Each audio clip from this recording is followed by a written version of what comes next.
Salut, bonjour les amis. Toujours, on va dire, dans la même veine, hein, logique et la petite inspiration, mais aussi c'est un peu marqué par le fait que tout ce qui tourne autour de l'intelligence artificielle on va dire, que c'est en vogue actuellement. C'est en vogue.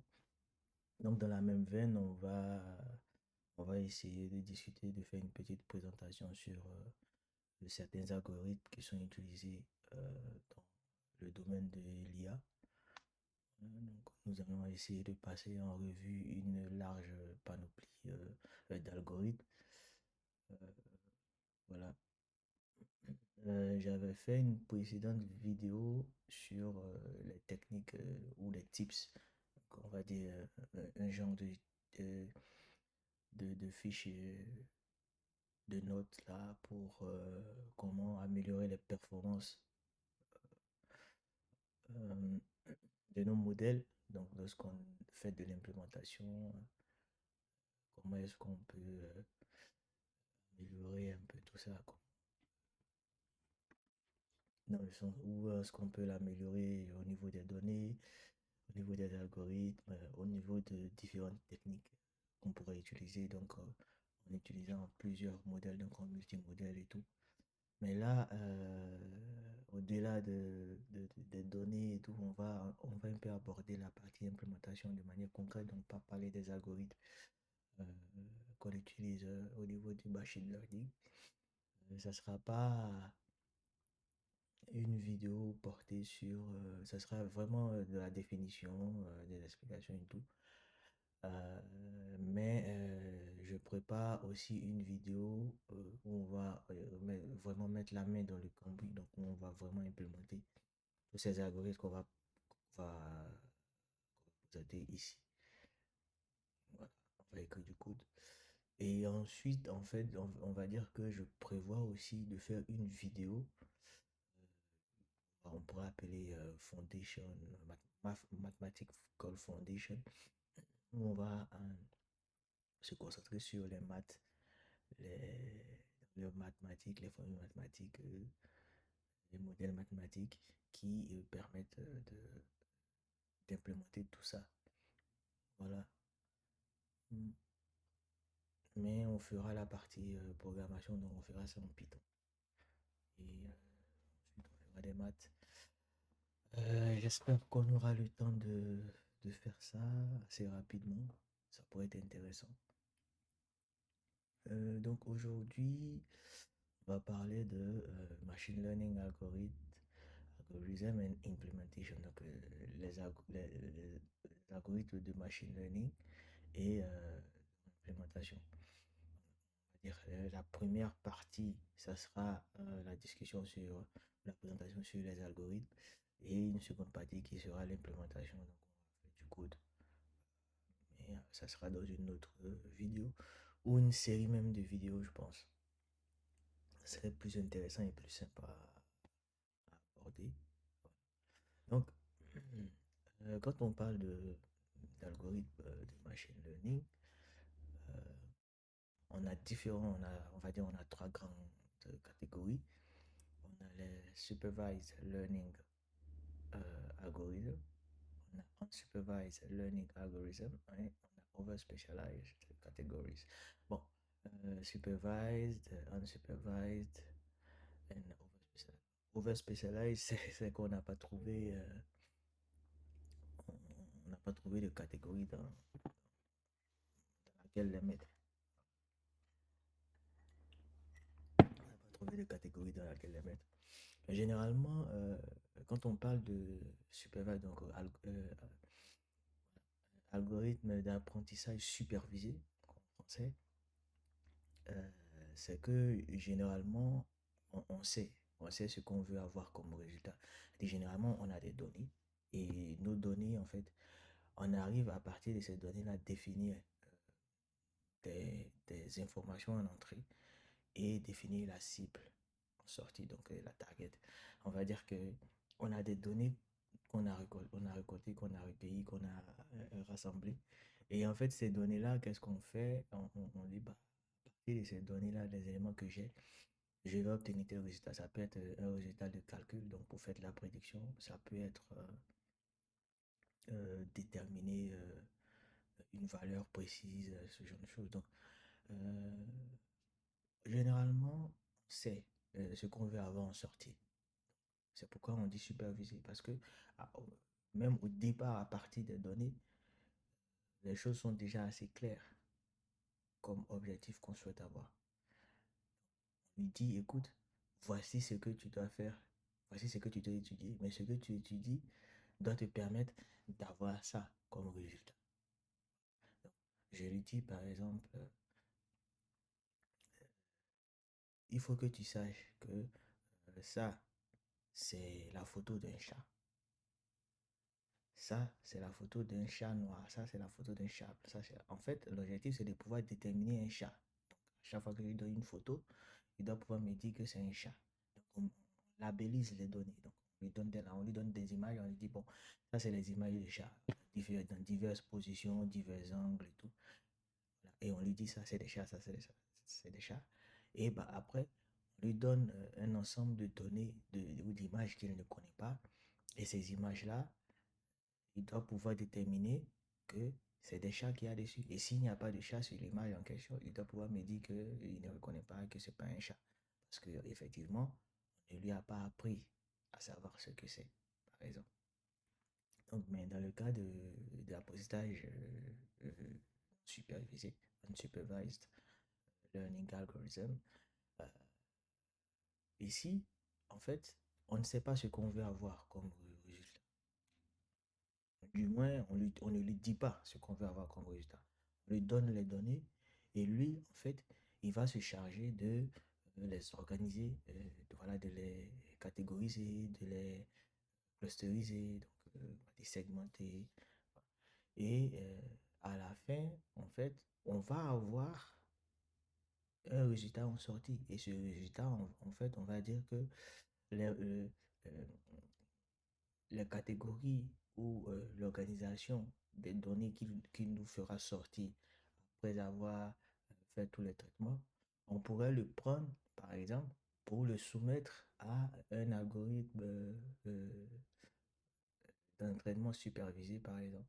Parce que on a réussi à déterminer un certain schéma, on a réussi à déterminer certains patterns, et on va dire que, ah, mais vu qu'on a déterminé des patterns, là, on peut se baser sur ça pour entraîner notre modèle. Donc, on va dire que généralement, c'est utilisé pour généralement détecter souvent des anomalies, pour faire du clustering, donc pour faire de la classification dans des catégories différentes, ce genre de choses. Et après, dans Over Specialized Categories, c'est des algorithmes bah, on n'arrive pas forcément à les classer. Voilà. Ça peut être des algorithmes semi-supervised, oui, dans le sens où on peut lui donner à la fois des données avec des labels et on peut lui donner aussi des données sans label. Donc, on lui donne les deux. Il a des données qui sont, on va dire, appropriées pour euh, de l'entraînement supervisé et on lui donne aussi à la fois des données qui sont pour un entraînement non supervisé. On combine ces données-là, on lui donne tout et lui derrière, il se démêle comme il faut pour nous faire sortir ce qu'il faut comme résultat. Donc, euh, au niveau des algorithmes supervisés, par exemple, on a deux sous-catégories. Donc, on a les algorithmes de régression et on a des algorithmes de classification. Donc, algorithme de régression, on a la régression linéaire, on a Ridge and Lasso regression et on a polynomial regression, donc régression polynomiale. Donc, au niveau de la classification, on a logistique régression, K-nearest neighbors, support vector machine, decision trees, random forest, gradient boosting et naive Bayes. Donc, ça, ce sont les sous-catégories au niveau de l'entraînement supervisé. Ensuite, au niveau de l'entraînement non supervisé, que les algorithmes d'entraînement non supervisé, ou d'apprentissage, pardon, non supervisé, on a les algorithmes de clustering et on a les algorithmes de dimensionality reduction, réduction des dimensions algorithmiques. Donc au niveau du clustering, on a K-means clustering, on a hierarchical clustering, on a DB-scan, donc density-based spatial clustering and application with noise, on a Gaussian mixture models. Ensuite, on a au niveau de dimensionality reduction algorithm, on a principal component analysis, on a T-distributed stochastic neighbor embedding, donc TSNE, et on a auto-encoders. Donc, au niveau des autres catégories, par exemple, euh, donc on a semi-supervised learning, donc on a self-training, on a reinforcement learning, donc Q-learning, deep Q-learning, policy gradient methods. On a une autre sous-catégorie qui est anomalie détection algorithme, donc one class SVM, donc support vector machine. On a isolation forest. Et ensuite, on a neural network pour le deep learning avec convolution neural networks, recurrent neural networks, long short term memory et transformers. Transformers qui a fait qui a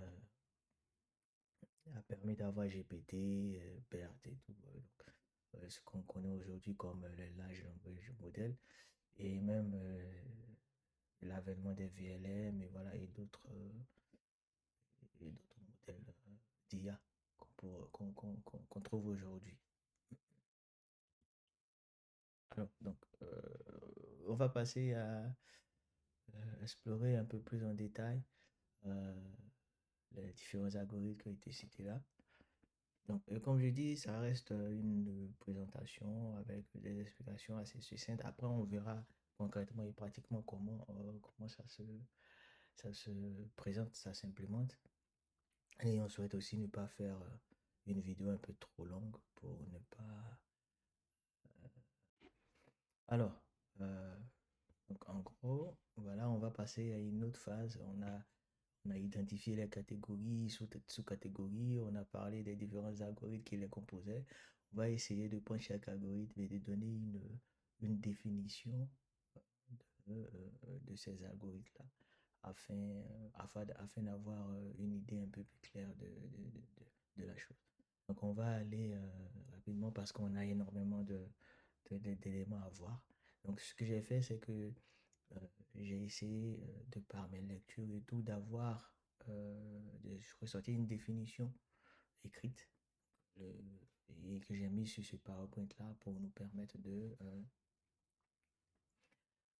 ensemble de lire et d'essayer de comprendre de quoi il s'agit. Donc, quand on parle donc le premier, c'est linéaire régression. Donc, on est dans les algorithmes supervisés. Et la régression linéaire est un algorithme d'apprentissage supervisé, donc, comme je disais, utilisé pour prédire une variable cible continue à partir d'une ou plusieurs caractéristiques d'entrée.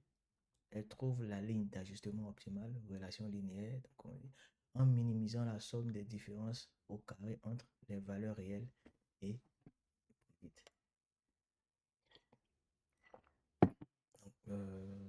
En gros, j'ai essayé de donner, voilà, de trouver une définition un peu plus claire et tout. Donc, comme je disais, ça a été spécifié même. Donc, on a des, des, on a des variables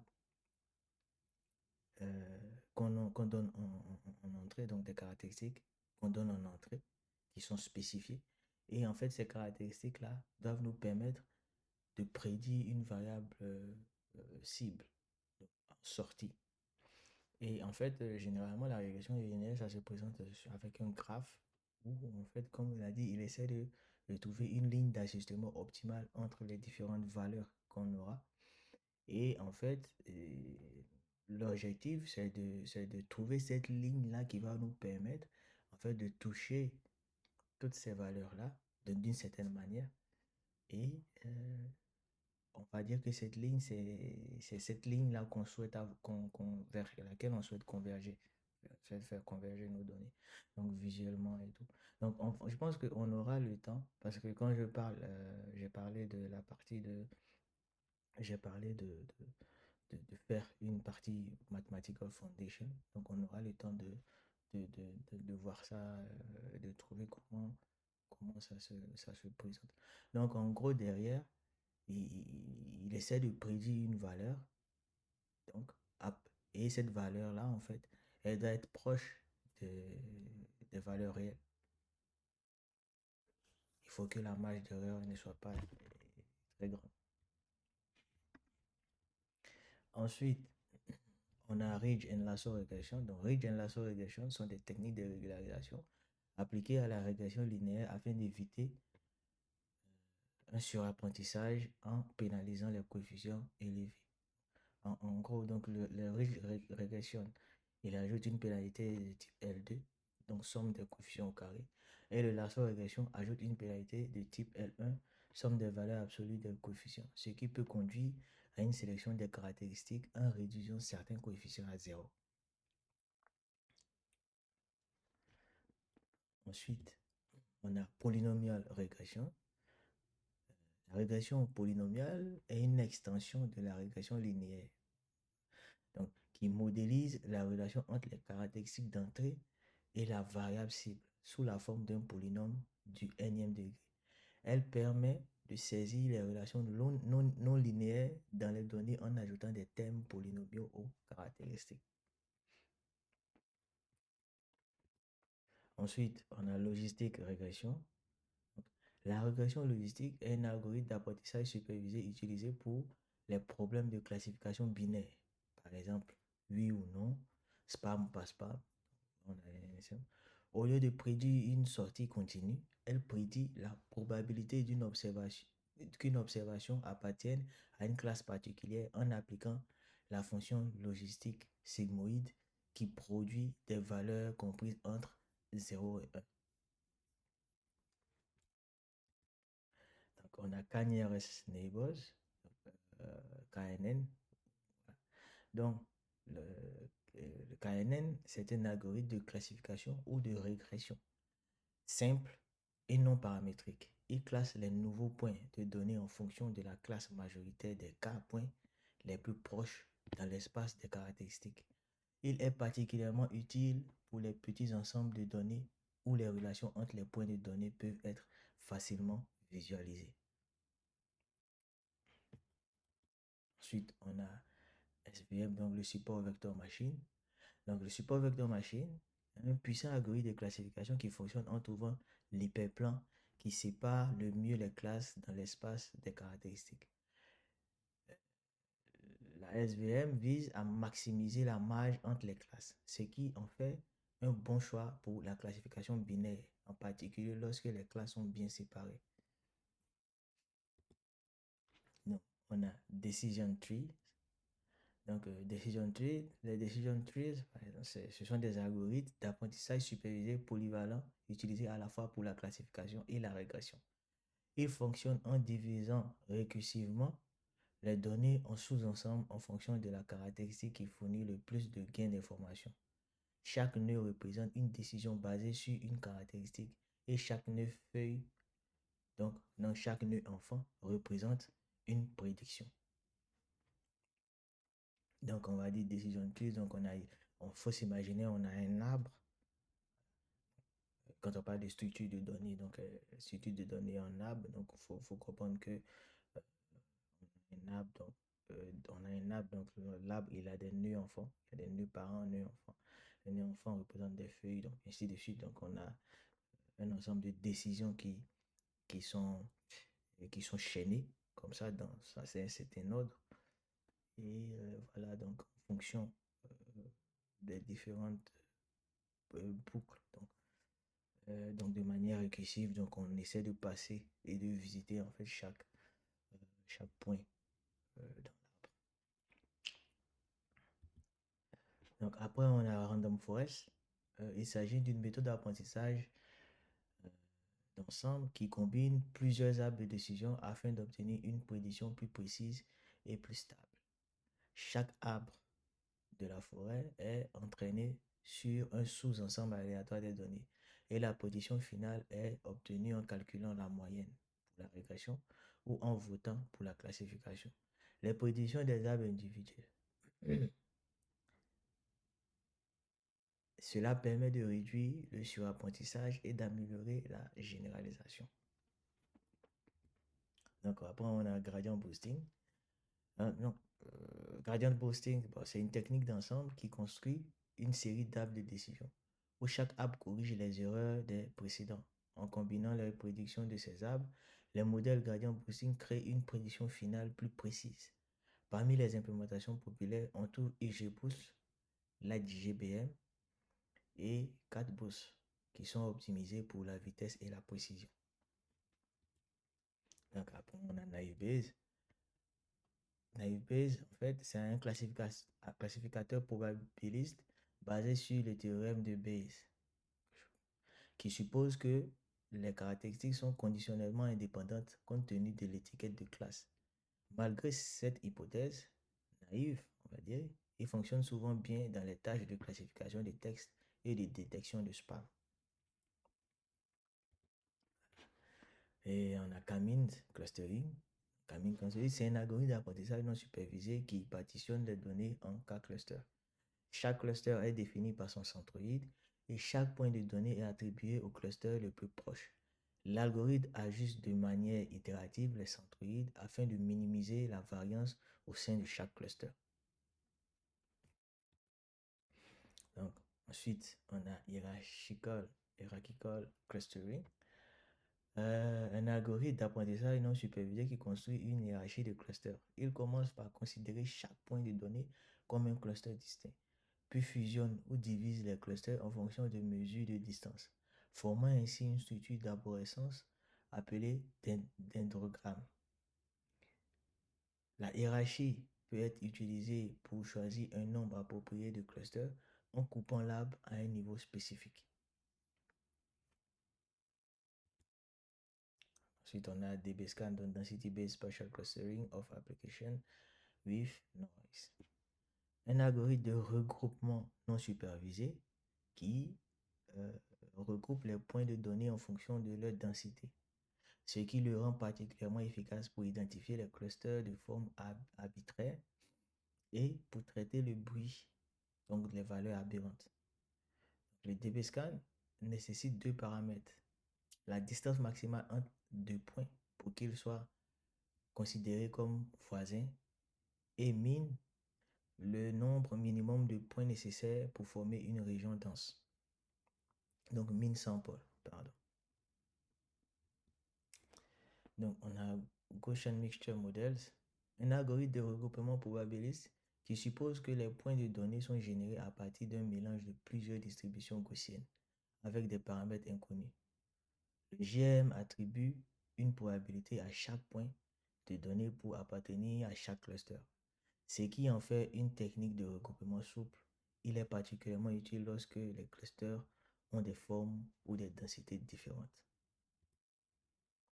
Principal component analysis.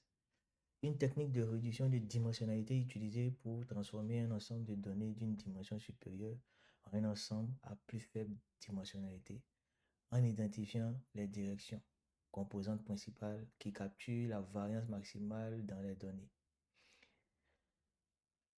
Donc, l'algorithme de PCA est largement utilisé pour la visualisation des données, la réduction du bruit et l'accélération des algorithmes d'apprentissage automatique en réduisant le nombre de caractéristiques. Ensuite, on a T-Distributed Stochastic Neighbor Embedding, une technique de réduction des dimensionnalités principalement utilisée pour visualiser des données à haute dimensionnalité dans un espace 2D ou 3D. Contrairement à la PCA, la TSNE est non linéaire et se concentre sur la préservation de la structure locale des données, ce qui la rend très efficace pour visualiser les clusters. Cependant, elle est très gourmande en ressources informatiques et convient mieux aux ensembles de données de petite à moyenne taille. Auto-encoders. Les auto-encodeurs sont des réseaux neuronaux utilisés pour l'apprentissage non supervisé, en particulier pour la réduction des dimensionnalités et l'extraction des caractéristiques. Ils fonctionnent en encodant les données d'entrée dans une représentation compressée, puis en reconstruisant l'entrée d'origine à partir de cette représentation. Les auto-encodeurs sont utiles pour des tâches telles que le denoising, donc la réduction des bruits, ok, la détection d'anomalies et le pré-entraînement d'autres réseaux neuronaux.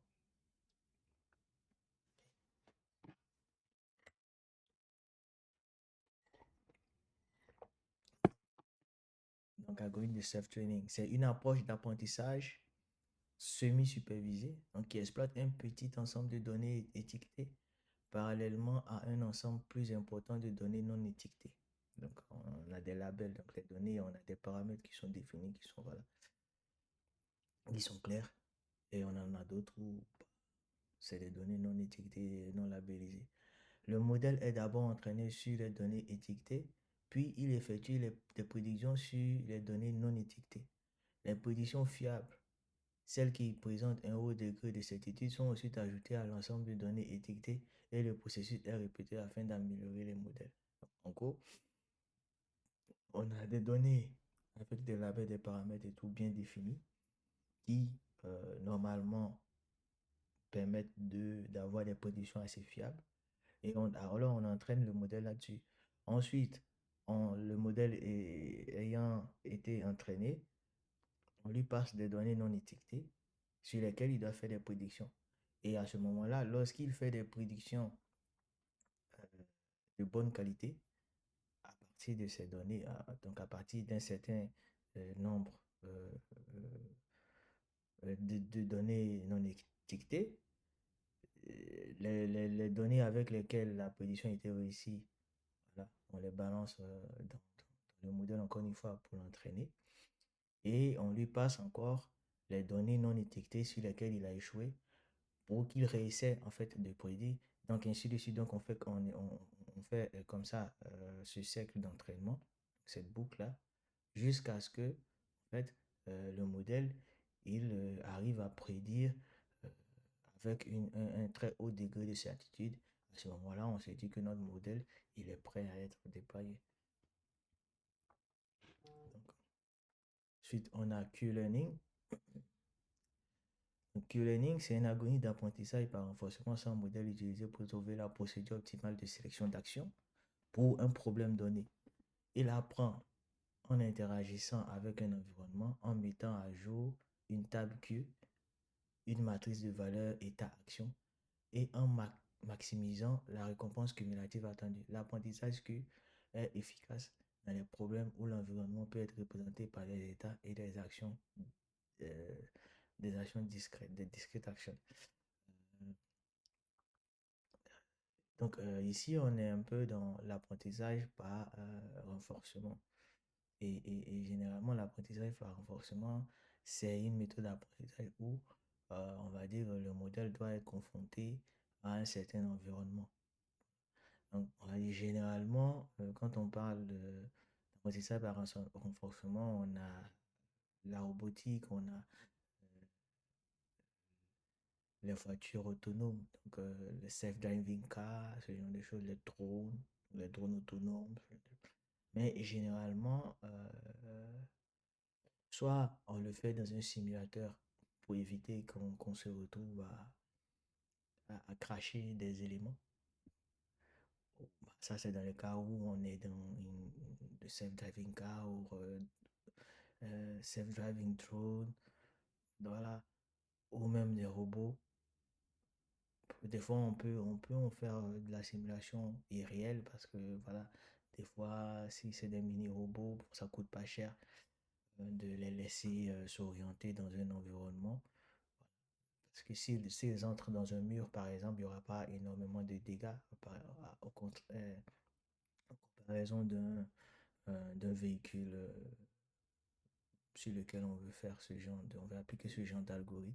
Ça peut être un peu compliqué et complexe à gérer, mais aussi en termes de coût. Parce que vous imaginez combien de voitures on aurait eu à cracher pour d'atteindre un résultat assez optimal. Surtout que dans ce genre de situation pour les voitures autonomes, et que l'environnement il peut évoluer assez rapidement. Donc, une personne qui traverse là, c'est ce genre de choses. Donc, il peut y avoir des risques assez, assez conséquents.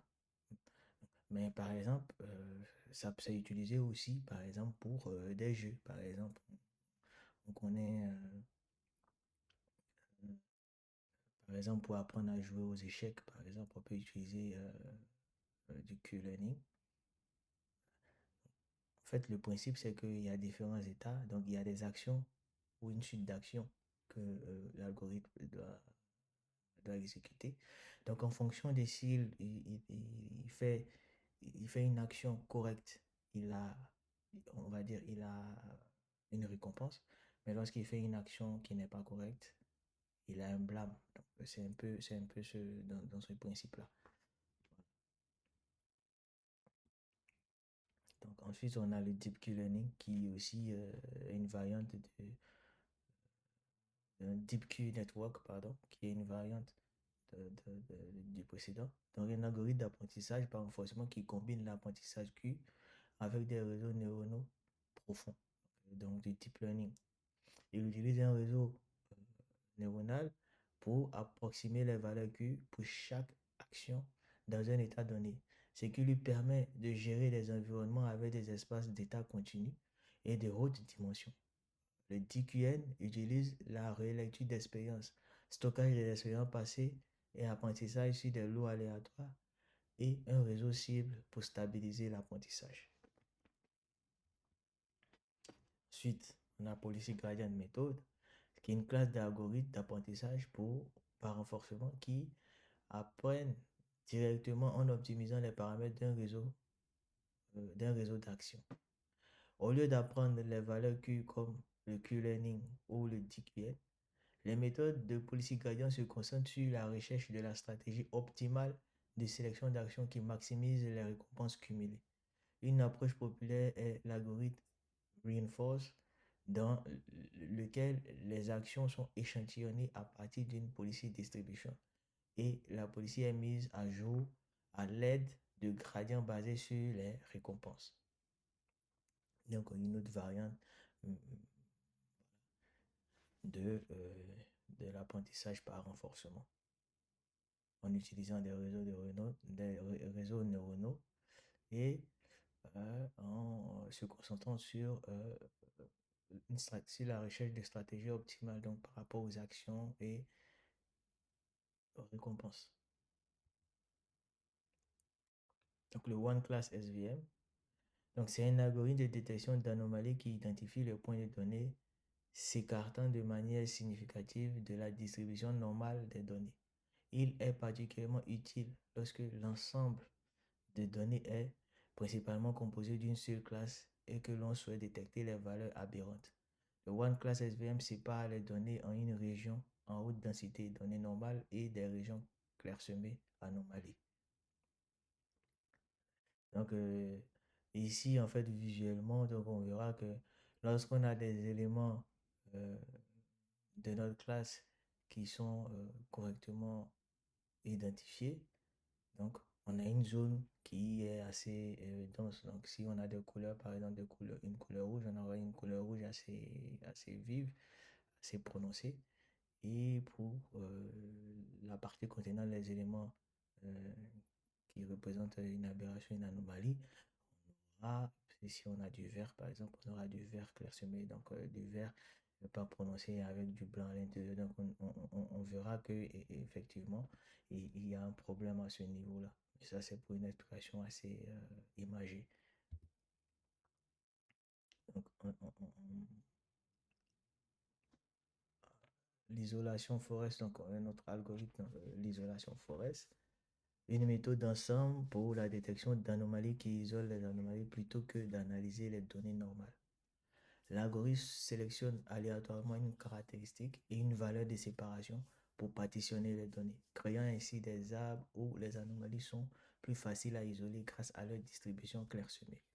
Les anomalies sont identifiées en fonction de la longueur de leur chemin dans la structure arborescente, car elles sont isolées plus rapidement que les points normaux.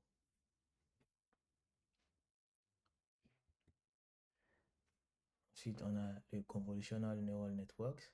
Les modèles d'apprentissage profond sont spécifiquement conçus pour le traitement de données structurées sur grille, telles que des images. Les réseaux de neurones convolutifs utilisent des couches convolutives qui appliquent des filtres à l'image d'entrée, capturant les hiérarchies spatiales et les caractéristiques comme les contours, les textures et les formes.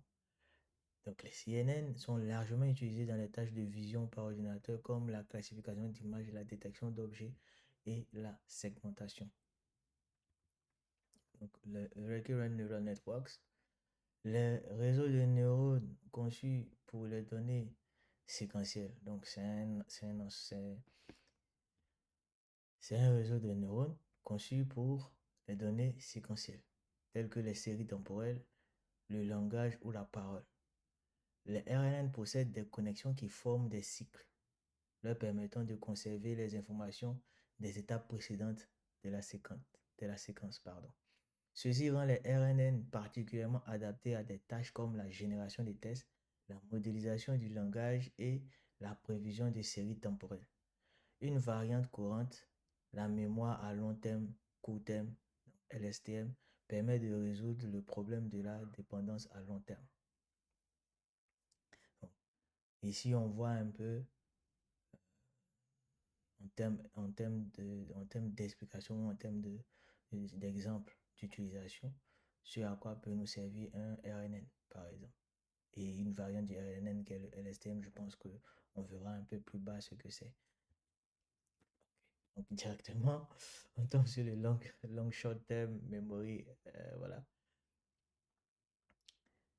Euh, les réseaux LSTM sont un type de RNN spécifiquement conçu pour capturer les dépendances à long terme dans les données séquentielles. Le LSTM utilise des mécanismes de contrôle pour réguler le flux d'informations, ce qui permet d'éviter le problème de disparition du gradient dont souffrent les RNN classiques. Ils sont couramment utilisés dans les tâches telles que la modélisation du langage, la traduction automatique et la prédiction de séries temporelles. Donc, en gros, on va dire les LSTM sont une réponse à un problème qu'on avait au niveau du RNN.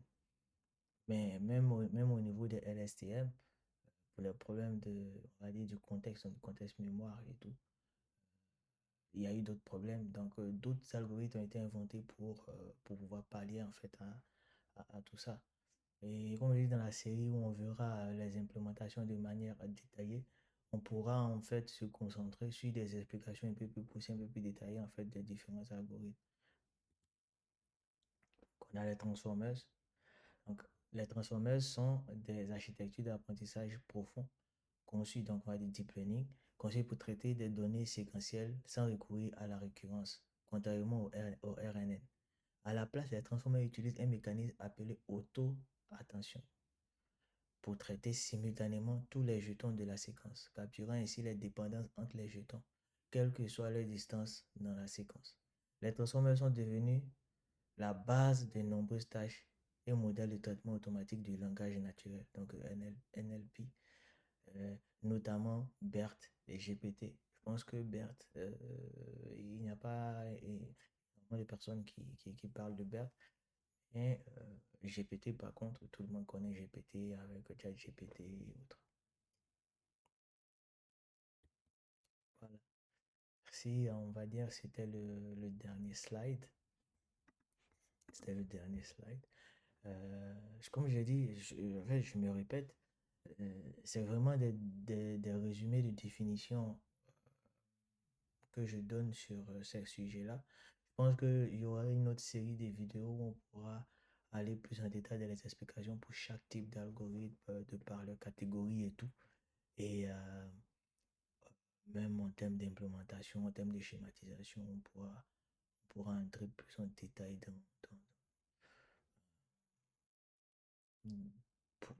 dans chaque élément. Voilà. Après, comme je dis, tous ces éléments-là, ces définitions même, ces textes et tout, c'est vraiment moi ma compréhension de la chose. Et à chaque fois, toute information qu'on vous donne, il est important de faire une vérification. Donc, de vous faire aussi votre propre compréhension, votre propre analyse des éléments et tout, afin que cela puisse rester. Merci.